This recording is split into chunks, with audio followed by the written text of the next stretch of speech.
Hello everyone, আসসালামু আলাইকুম। কি অবস্থা সবার, কেমন আছেন? ঘরে একদমই কোনো রকম সবজি তরকারি ছিল না, আর চিকেন খেয়ে কেমন যেন বোর ফিল হচ্ছিল। তাই চিকেনই শুধুমাত্র ঘরে ছিল। ভাবলাম চিকেন দিয়ে কি এমন করা যায়। রোজকার চিকেনের এক রকমের তরকারি খেয়ে একঘেয়েমি দূর করার জন্য আজকে ইউনিক কিছু ট্রাই করলাম। তো এখানে আমি কিছু চিকেন ভালো মতো পরিষ্কার করে ধুয়ে নিয়েছি, আর এটা আমি 2 কাপ পানির সাথে সিদ্ধ করে নিয়েছি। এখানে টুকরো করা আমি চিকেন নিয়েছি, রেগুলার কাট করা। আর যখন চিকেনটা সিদ্ধ হয়ে যাবে তখন আমি আলাদা করে তুলে নেব, আর এর চিকেন স্টকটা আমি রেখে দিব। আর এখানে কিছু বাদাম আমি পেস্ট করে নিয়েছি। আর এবার সিদ্ধ করা চিকেনটা হাত দিয়ে ছাড়িয়ে এভাবে কিমা করে নিয়েছি। তো আপনারা চাইলে হাড়গুলো ফেলে দিতে পারেন। আমি বড় কিছু হাড় ফেলে দিয়ে কিছু হাড় নিয়ে নিয়েছি। তো এবার চুলায় কড়া বসিয়ে দিয়ে তাতে তেল গরম করতে দিয়েছি, আর তেলটা গরম হয়ে এলে দিয়ে দিচ্ছি কিছু পেঁয়াজ কুচি।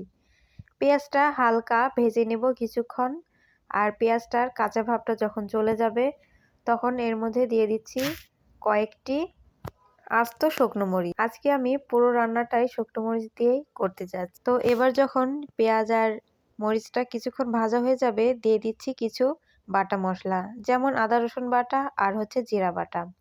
এবার দিয়ে দিচ্ছি পরিমাণ মতো লবণ, দিয়ে দিচ্ছি 1 চামচ করে হলুদ আর মরিচের গুঁড়া। এবার আবারও কিছুক্ষণ নাড়াচাড়া করে নিয়ে এর মধ্যে দিয়ে দিচ্ছি 1/2 কাপ পরিমাণ টক দই। টক দইটা দিয়ে মশলাটা খুব ভালো মতো কষিয়ে নিতে হবে। মশলাটা যখন ভালো মতো কষানো হয়ে যাবে তখন এর মধ্যে সিদ্ধ করে কিমা করে রাখা চিকেনগুলো দিয়ে দিচ্ছি। চিকেনগুলো দিয়ে দেওয়ার পরে এবার মশলার সাথে আবারও কিছুক্ষণ নেড়েচেড়ে মিশিয়ে নিচ্ছি। মশলার সাথে চিকেনটা খুব ভালো মতো নাড়াচাড়া করে মিশিয়ে নিতে হবে। যখন মেশানোর কাজটা হয়ে যাবে তখন এর মধ্যে দিয়ে দিচ্ছি পেস্ট করে রাখা বাদাম বাটা। আর এখানে আমি ফ্লেভারের জন্য 3টা কাঁচামরিচ দিয়েছি। তো এবার আবারও কিছুক্ষণ বাদাম বাটার সাথে এই চিকেনের মিশ্রণটা আবারও কিছুক্ষণ কষিয়ে নিতে হবে। খুব ভালো মতো কষানোর কাজটা করতে হবে। আর যখন চিকেনটা ভালো মতো কষানো হয়ে যাবে তখন আলাদা সরিয়ে রাখা চিকেন স্টকটা আমি দিয়ে দিচ্ছি। এখানে আমি এক্সট্রা কোনো পানি অ্যাড করছি না, চিকেন স্টকটা দিয়ে পুরো রান্নাটা কমপ্লিট করব। তো এবার কষানো চিকেনটা স্টকের সাথে মিশিয়ে নিয়ে আবারও কিছুক্ষণ রান্না করে নিতে হবে যতক্ষণ না পানিটা শুকিয়ে আসে। তো যখন পানিটা প্রায় শুকানো ভাব হয়ে যাবে তখন দিয়ে দিচ্ছি গরম মশলার গুঁড়ো, আর আবারও মিশিয়ে নিয়ে তারপরে ব্যাস রান্না যখন কমপ্লিট হয়ে যাবে তারপরে সার্ভ করে নিচ্ছি। আজকের এই ইউনিক রেসিপিটি কেমন লাগলো অবশ্যই কিন্তু জানাবেন। আমার কাছে তো দুর্দান্ত লেগেছে।